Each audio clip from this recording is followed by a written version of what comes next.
so welcome to the first segment of Smarketing. So what we're doing is we're discussing sales and marketing. I'm Janet Fenner, president of Defined Agency, and I'm here with my co-host, Yaron. Hi, very nice to be here. Hi, Janet. Good morning. My name is Yaron Zussman, and I'm currently the general manager for Magus America. And I'm excited to talk about Smarketing, you said? Smarketing? That's the name? Okay. Yeah. It's a little combination, sales and marketing. Clever, right? So listen, this is what we're talking about today. We are discussing how important sales and marketing are to any organization. The teams basically have to really work together. A lot of companies don't get this.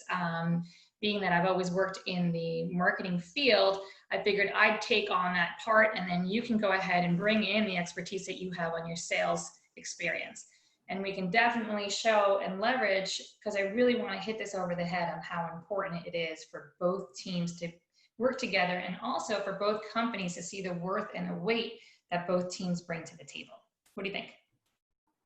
Awesome. Yeah, it is a very, very interesting topic. And, when you ask a lot of sales guys, what is marketing? A lot of them don't know. So I think let's talk about it. Let's open it and let's see what we can unpack in terms of sales and marketing, especially in our industry. Oh, absolutely. Our industry's got a lot of sexy products in it, and it's really important for marketing to actually understand the product line. I think a lot of the problems out there is the disjoint, is the fact that marketing is so far in the background as far as what the technology is, what it brings to the table. They really aren't exposed as they should be as to what the pain points are to the customer, but sometimes they get left in the dark. So what they're producing for their sales team is not something necessarily what the sales team needs. I think to go ahead and expose the marketing team and get them out there, actually do field trips. I mean, that is the best way that I can recommend to any company, is to take your marketing team from the back doors, open up that cage, get them into the field, and then this way they can see how the sales team actually positions it to the customers, and they can see the customer feedback, because that will add so much more weight to what materials they're producing and how to go to market with their product and their team. So absolutely, I think you're hitting it right there. But I think if you ask a lot of different people in our industry, what is marketing? Forget about people. If you ask a lot of executives what is marketing, I think you'll get different answers from a lot of. So let's talk about that a little bit, right? Because what is marketing? What a lot of people say, okay, sales are the most important thing, and I argue, and I come from the sales side, right? I've been in the sales side now for a good part of 20 years in our industry, but I think a lot of people don't understand that. That at least the way we see it, marketing has to come first, right? Because you've done some kind of market research to even understand if you have a market before you start selling. And so that's part of the marketing, right? So there's so many components of marketing that I think a lot of people, when you talk about marketing, all they see is, okay, PR, advertising, and all of those things. But I think it goes way deeper than that. So as a marketeer, Janet, tell us a little bit of how you see marketing from A to Z. Well, and why is it so important? Glad you asked, Yaron. So it's important because the communication, everything that you have about your company comes from how to position it, how to market it, how to put it out there. If you want to stay in the dark, and if you want to do marketing like, psst, hey, we got a product, you're not going to get anywhere. You know what I mean? You can only tap your network so far before you start having to figure out how to get your product out there, create the trust in your brand, create the loyalty in your brand. And that has a lot to do with the communication. So different sections of marketing would be, yes, you've got your literature, then you've got your communications, then you've got your internal marketing to make sure that everyone understands and everyone's on the same page. So there's a lot of different areas that marketing plays a part of, not only internal marketing, external marketing, but then also, digital marketing, trade shows. Every bit of it is communicated. I used to work with a company that it was every single month they came out with a different campaign, and it was like, here's this campaign, and then there's this campaign, and this and that message never was consistent enough to say, wait a second, you're all over the place. You really have to create that consistency to show what you bring to the table. Not only a lot of companies make the mistake of only promoting product.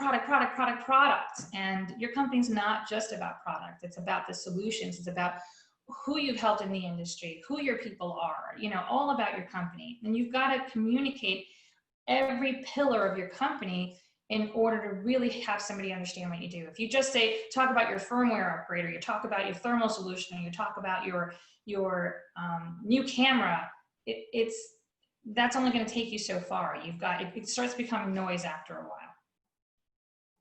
while. So from my side, again, being growing up selling, and then sales leadership roles, and running groups, and a lot of the time, a lot of my guys used to complain that marketing is creating a lot of busy work, right? That's what was that dolphin? What's the dolphin joke that you have, Yaron? I think the best sentence I ever heard was sitting in a meeting in Mexico City where there was product, there was marketing, there was engineering, and one guy said, marketing is like dolphins. Everybody says they're smart, but nobody can see it, right? So, and it stayed with me, right? And don't get me wrong, I love marketing, but I always use that sentence. So one thing that, and I'm a big believer, like, again, for me, you don't start a company if you haven't done the market research, if you haven't done the marketing basics to understand that you have a market, right? That's part of marketing from that point. But going to the sales enablement part of marketing, right? And how in this industry, I can tell you from sales leadership side, how we try to do it, and how we get even Salesforce updating, bond, getting qualification of leads, all of those things that really should help salespeople. But a lot of the challenges that I have, especially with, I wouldn't say older people, but experienced salespeople in our industry, is that new stuff is a pain in the neck, right? They know how to sell the good old way that they have sold. And now you introduce marketing concept into the loop, and you want them to update things that they do, and you want to work with marketing automation, and you want to create all these processes that really help the organization. They don't get it, right? So your job is to tell me and to educate me as a sales leader how to get my guys engaged, and what's the ROI that I get from you? What's in it for me? How do I get more money? How is my sales guy making more dineros at the end of the day because of marketing, right? And I think this is for me, a lot of the time it's actually the $1 million question, right? Is how do you get right? So let's talk a little bit about that. And again, I have the sales perspective for it, but I'd love to hear. So and you bring up a good point. It is really hard to get a sales guy to do homework. It's like trying to get a cat in a bag. For them to input stuff into the CRM, for them to go ahead and do they just want to go out there and sell. But when it comes time to go ahead and from expenses to filling up the CRM, it is the most difficult task. And every single time a company introduces a new CRM, it's like the sales guys are like, I'm like, it's like death. It's like death by CRM. And the CRM really does help every single company with the visibility of what's going on out there. You want more marketing dollars, you want more sales dollars, you want to hire more people. Tell me tell me what you're doing out there that's bringing in the revenue. And that is the visibility that marketing needs. When companies do trade shows, for example, a lot of companies are like, oh, we're not doing trade shows, we don't see the value in it, blah, blah, blah, blah, blah. The CRM can help see most of the value in that. Yes, you can't measure a brand, you can't measure the impact, you can't measure different things, I get it. But as far as like if somebody came to your booth and in 1 year and said, hey, I saw you guys, and then all of a sudden that lead gets put into the CRM, and then later on it's tracked, what's happening is you wouldn't know where the money would come from if you don't input it somewhere. I'm not saying, that's the way everybody does marketing differently. I totally agree. I'm just using trade shows as an example. I'm using a road show. You're using a training. You're using any, publications, webinars, any means, pay-per-clicks, targeted paid social. If you don't track where that lead's coming from, it's going to be very hard to justify or quantify your marketing department. So it's super important that sales does help marketing, but I do know that sales looks at it as a huge task to bear. It's kind of like, but there's processes. Sales and marketing is all about processes. If you don't have the proper processes in place in-house, you're not as effective that you need to be. Like, what is the, and I'm sure that when you hire somebody for a sales position, you have a certain process that you want them to follow. And it's super important to make sure you communicate that in the beginning, correct? Absolutely. So when running a sales team is, and I always have this argument, right? Because when you tell people you're in sales, automatically they think, oh, you're like selling cars, you're a car salesman, right? And my argument that sales is a profession like any other, right? It's you could be a really bad chef and you get crappy food. You can be a really bad salesman.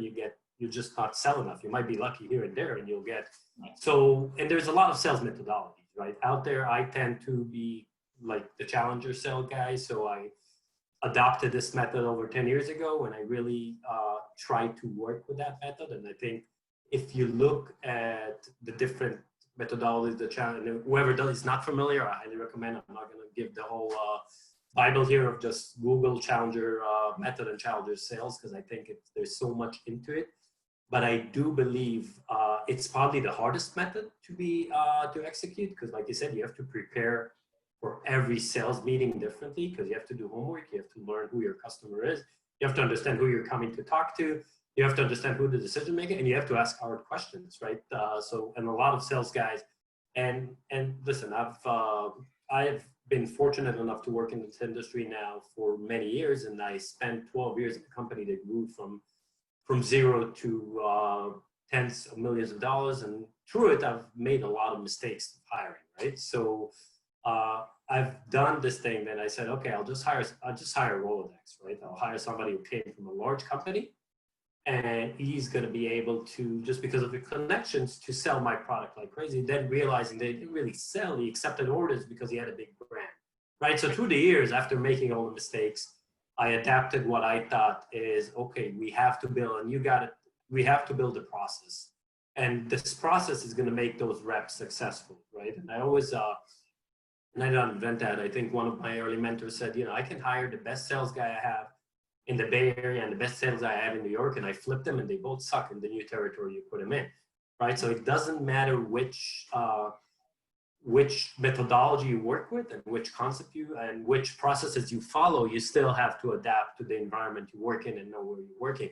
But in general, I think if we look at statistics, and I think Gartner put it out, it says that 53% of the buying decision depends on the sales process, which means who you hire as a sales guy is extremely, extremely important. I think about 10% is price, and again, it's a model that has been published. So that's 53%. You have to make sure that you train and get your guys, and part of it has to do with understanding the benefit of marketing, right? And that's where a lot of the time, and again, guilty. I hate doing expenses, and a lot of the time I hate updating Salesforce, and but then moving to leadership positions and having a dashboard, I understood how important that and how much garbage in, garbage out you get when you don't do it correctly. Because then I'd look and see, oh, I'm good for the quarter. I got like $8 million coming, and then you realize, and you start peeling the onion, and you understand that your pipeline is completely old and not being updated. And so that's where that called Bible of sales methodologies, and believing that hiring sales guys is not just hiring a Rolodex, just not hiring guys with relationship. And I had this a lot of arguments with a lot of team members of mine where they're like, I'm the best, I'm the customer's best friend. We play golf in Azes together. We play golf in IC West. And he's like, yeah, but he's buying 3 times more than from your competition than he's buying from you. And he's not a good friend of him. You're so right. This company, this entire industry actually is led by ego. So when you go out there and you start talking, oh, he's my best friend. Oh, I know that guy. He's great. He's blah, blah, blah. Sometimes that's not going to necessarily get you anywhere. You're absolutely right about that. Yeah, so that's, I think, one of the biggest things that I've seen. Because again, if you look at the challenger model, so you got the relationship guy, he's got tons of relationship, but you have the hard worker, which, I'd hire a hard worker because he worked, but I'll still move him toward challenger, prepare for your meetings, do your work. But again, it's the hardest method, but it pays off so much more and so much more consistently in the long run that it just, and again, and I think a lot of, like one of the things that you said about marketing is marketing internally as well, right? And so all that, okay, what we're doing for the outside, and a lot of the times, and a lot of frustrations that I had with marketing organizations, we hire very good marketeers, but they have no idea what we do, right? So, meaning what we do is not salespeople, what the company does. They just know, okay, this is how you follow a process, this is how you qualify leads, and so I think same way I expect to get the sales guys super technical and understanding what they're promoting and what they're doing, I would expect the marketing department to educate their people and not just be marketeers, but be product market experts, right? You're right. Marketing 101 doesn't, you can't apply that in this industry as far as you can't just say, here's what we're going to do. We're going to do this. The 4 Ps. Everything is about the 4 Ps in marketing, right? It's the content has to be spot on. So one of the things that as a marketing person, you can definitely say when product hands you when product management or engineers hand you a new product and say, hey, here's a new product, put it into the market. As a marketing person, you can't just say, oh, okay, let me take that and let me go ahead and make it. It's a sales sheet, blah, blah, blah. The question is why? Why this product? Why does the industry need this product? What does it solve? What solution does it bring to the table? And that is something that's really important. If marketing can understand the differentiator or why that product's going to the market, it's going to have, that department's going to be so much more ahead in being able to give the sales team what it needs. But then again, they have to understand the pain point of the customer or the customer that they're serving or the target audience that they're going after. And your target audience differs as far as how to go to market from region to region.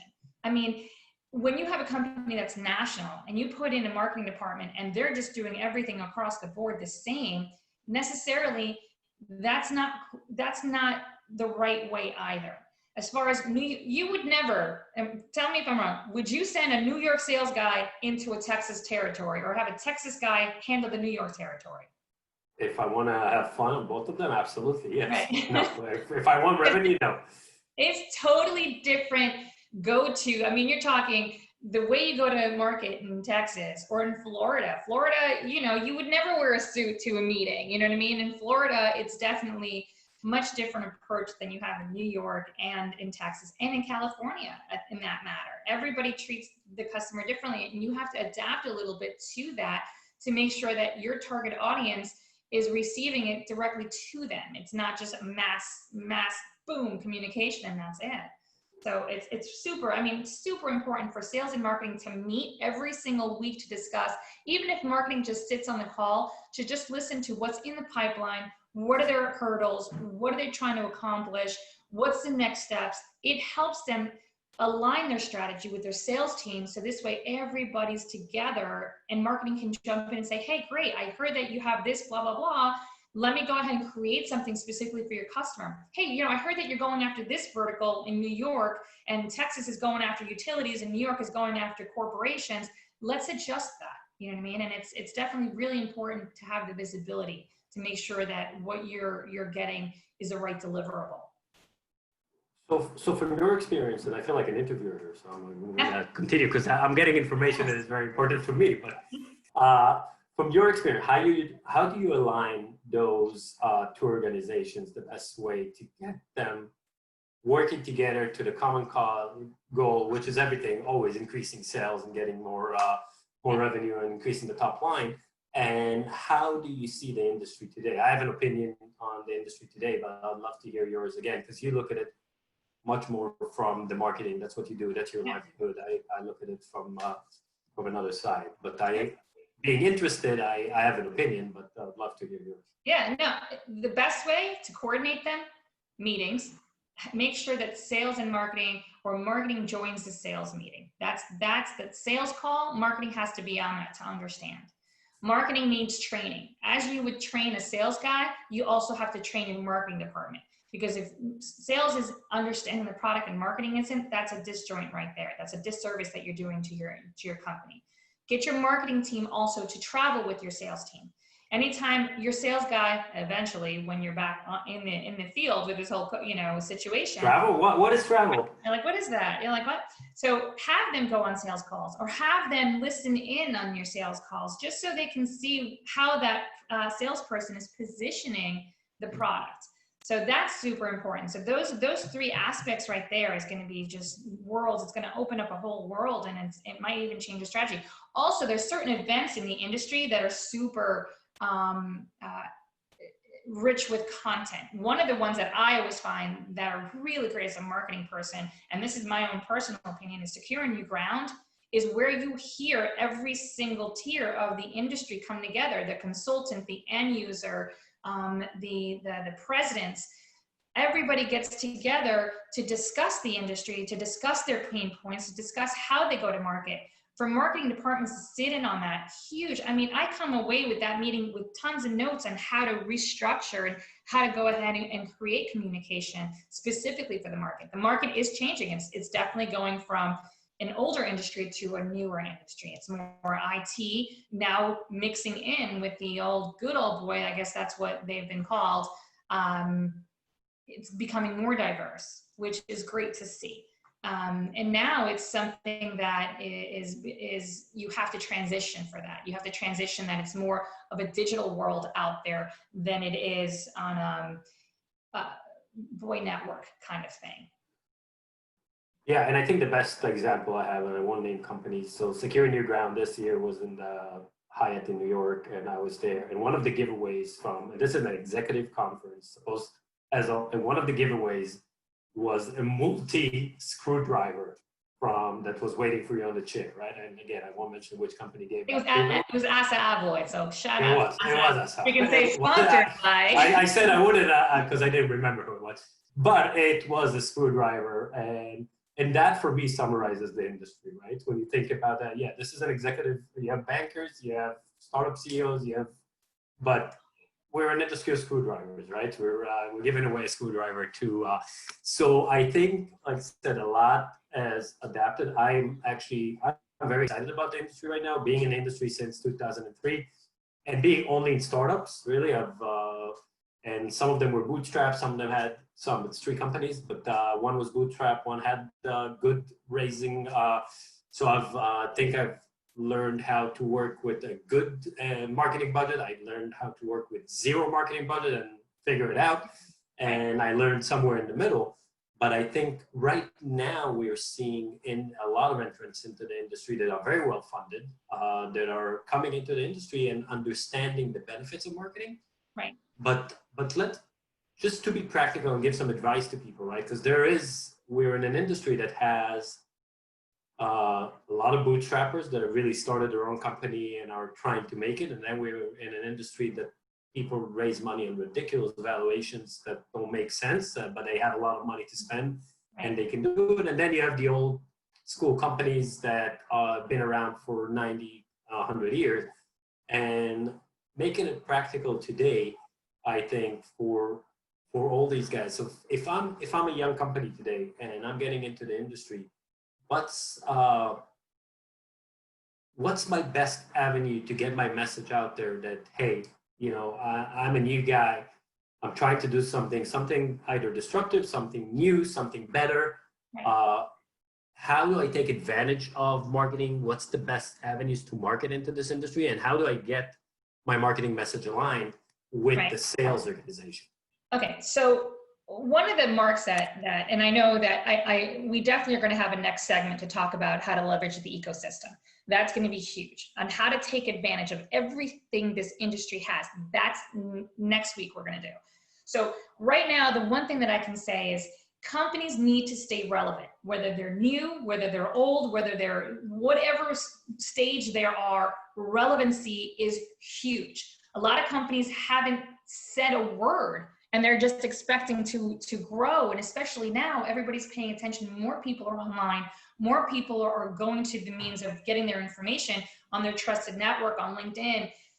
What companies need to do is figure out their marketing plan as far as like how they want to grow. Where do they want to grow, and go organically and then go paid. So what you can do is you can definitely start with social media. Is huge, huge. a lot of people are like, oh, we're not going to do Facebook. Why? You've got over 1 billion people a day on Facebook. Why wouldn't you tap into that network when it's no additional cost? So they're evil. But yeah, that's a different story. True. Yeah. This is true.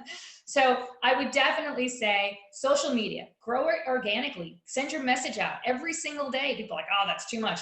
Too much. I was like, why? Do you know something about the algorithms in these social media that you can say, oh, everybody's like sick and tired of taking a look at my views? Said no one ever. You know what I mean? So at this point, what we really want to do is grow it organically, send the message out, but the message needs to be more than product. Who are you? I want to know who your team is. And also take advantage of your salespeople. Your salespeople is your brand. That person has X amount of contacts. So if you take in LinkedIn where the company is growing and they have a certain amount of followers, take a look at your salespeople that you hired. They have much more following on new companies. Leverage that. Leverage everything that your company takes in. So if you were on a company base and all of a sudden you have, like I have, I don't know, 7,000 or something followers, leverage that. I would say, Janet, we want you to post. Here's what we want you to post every single week on your LinkedIn, because your salespeople are also your brand. So some companies take advantage of actually promoting and putting a campaign together for their salespeople. And that's another thing, is companies definitely have to give the tools to the salesperson in order for them to grow. For a company to go ahead and hire somebody and expect, hey, just go to the market, sell, and not invest or give them the tools that they need and the resources and also the training, you're setting them up for failure. You're just saying, go out and go get them, Sparky, and then that's it.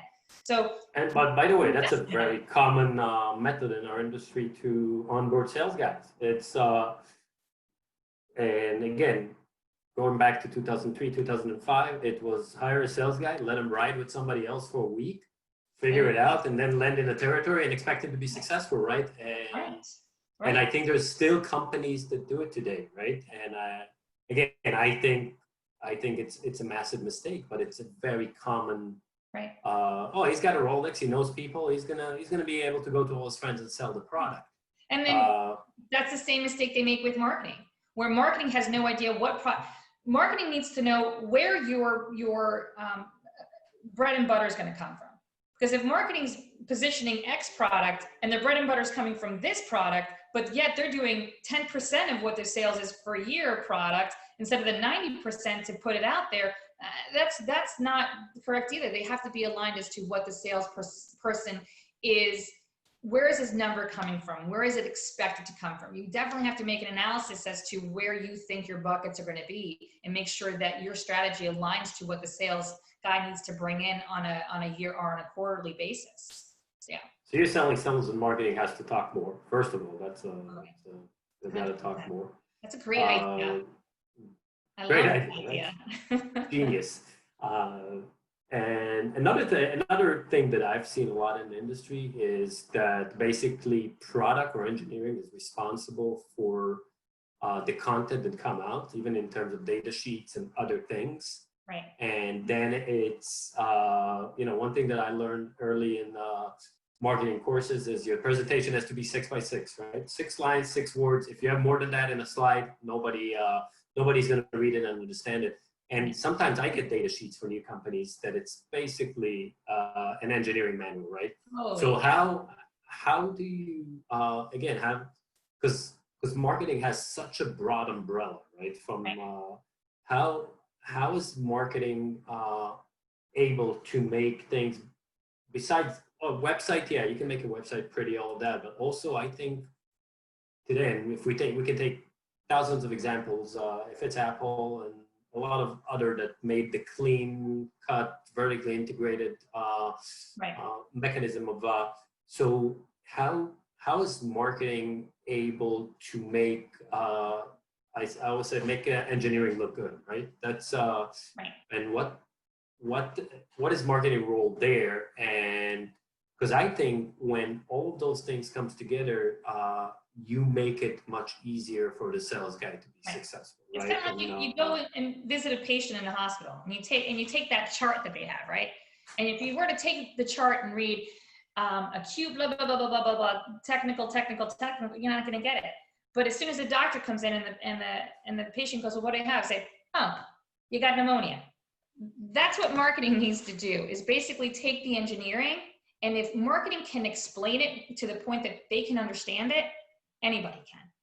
They have to strip, less is better. Strip it out, get to the point. What are you selling? What are you selling out there? What is the solution that you're selling? Not the product. You're not selling a product. You're selling a solution. What is that solution? How is that going to help the industry? How is it going to help your salesperson? If you just explain that, you know, this is the frame rate, this is the speed, this is the specs on the product, people don't buy specs. They buy from a trusted source. They buy the solution. How is it going to make their job easier? How is it going to cut their installation time? How is it going to solve what they need? So you have to definitely decipher what engineering puts forth, because sometimes, you know, you're like, what does that mean? And marketing has to ask those questions. If marketing doesn't understand what FPS is, you got to explain what the product does.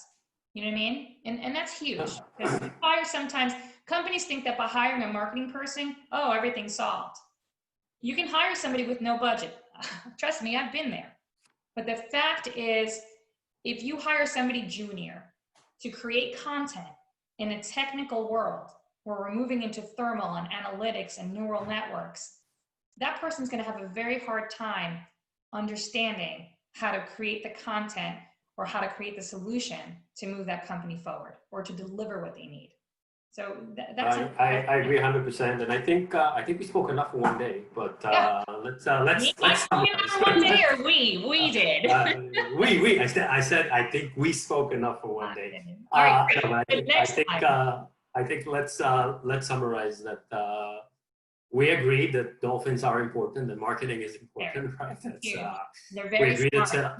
We agree that that sales and marketing have to work together, and we agree that we can that every company, no matter the size, can start small and do something to elevate. And there's a lot beyond that to get sales, marketing aligned, working together, and generating value and crystallizing the value proposition to the customer. Right? Yeah, processes need to be in place. So for sure, there's a lot of things to definitely think about of what we've mentioned to make sure that you're structured correctly from a sales point and a marketing point, and making sure that the two of them, you know, come together. But yeah, and then next time we'll talk about how to leverage the ecosystem. You in? Oh, awesome, let's do it. Okay. Awesome. All right. Unless you fire me. No. All right, guys. Thank you so much for joining us. We appreciate it. Thank you, Yaron. Have a great day. Thank you, Janet. Have a good morning. All right. Good afternoon. Thanks.